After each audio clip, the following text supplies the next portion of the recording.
Le musée vient de fermer, les œuvres ont été déménagées. Quand on visite un musée, on regarde d'abord les œuvres, c'est normal, et peut-être un peu moins l'enveloppe. Là, on va voir que l'enveloppe, c'est assez émouvant. Nous sommes ici dans le dernier logement de Rodin. En fait, c'était son atelier et son showroom. Donc en fait, il y a aussi une dimension un peu historique, mais aussi un peu sensible, c'est qu'en fait, il a vécu ici.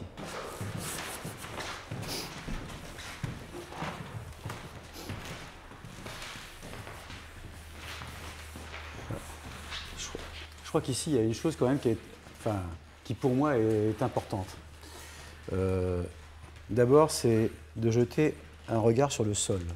Ce musée a des rustines en contreplaqué au sol. Donc en fait, c'est l'architecte des monuments historiques qui va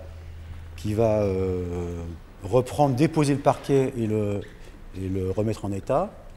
Et nous, pendant ce temps-là, on va passer tous les fourreaux électriques sous le parquet, au rez-de-chaussée et à l'étage.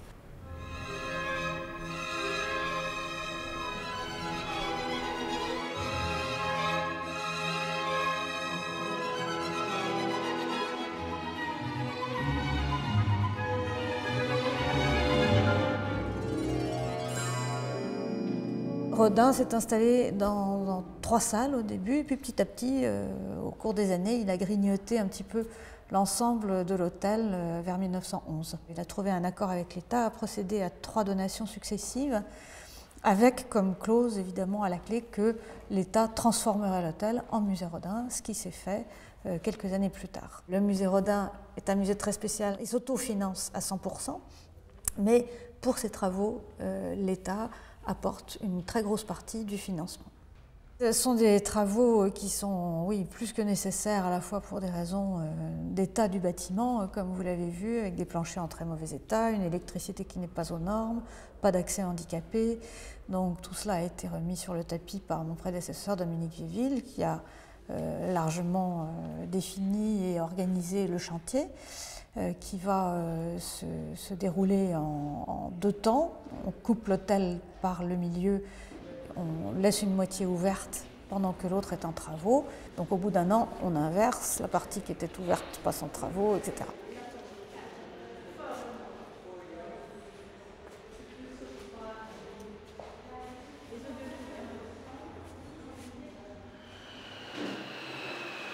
Vous êtes dans le chantier. Voilà, on vient juste de retirer les premiers éléments du sol et puis vous recevez l'état des dessous qu'on ne connaît pas. Donc tout ça, bien entendu, va être nettoyé. On a besoin d'aller un petit peu plus loin, ouvrir encore plus le sol là pour rejoindre la poutraison et puis la renforcer. Vous avez vu qu'ici, on est quand même sur un sol relativement souple. On le sent d'ailleurs, il y a des vibrations, alors qu'une fois qu'on aura fait les reprises qui s'imposent, on sera assuré sur la portance des sols, quoi.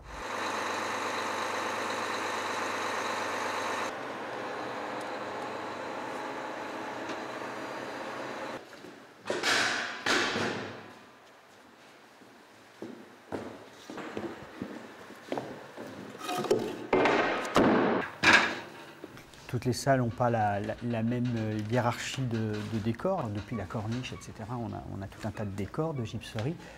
Donc ces plafonds, qui vont être sollicités au moment où on va intervenir sur les structures de plancher au-dessus, ils vont forcément être ébranlés. Donc il faut effectivement les protéger.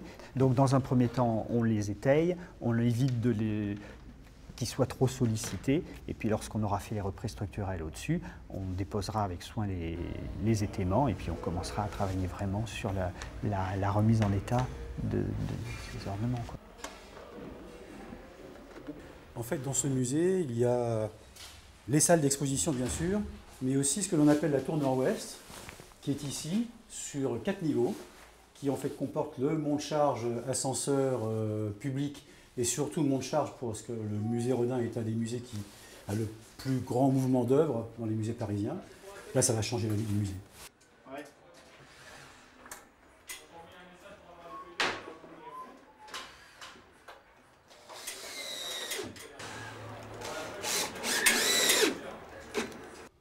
Donc là, nous sommes dans la salle du pavillon central, au premier étage. Ambiance différente du rez-de-chaussée, même si du point de vue de l'aménagement, on est dans des salles qui sont quasi identiques, on a un décor beaucoup moins présent qu'au rez-de-chaussée. En fait, il s'agit de trouver une teinte intermédiaire qui révèle aussi bien les marbres blancs que les bronzes noirs. Donc en fait, c'est une teinte un peu intermédiaire que l'on retrouve sur l'ensemble du premier étage. On commence à avoir une perception assez réaliste de ce que seront les salles dans le futur.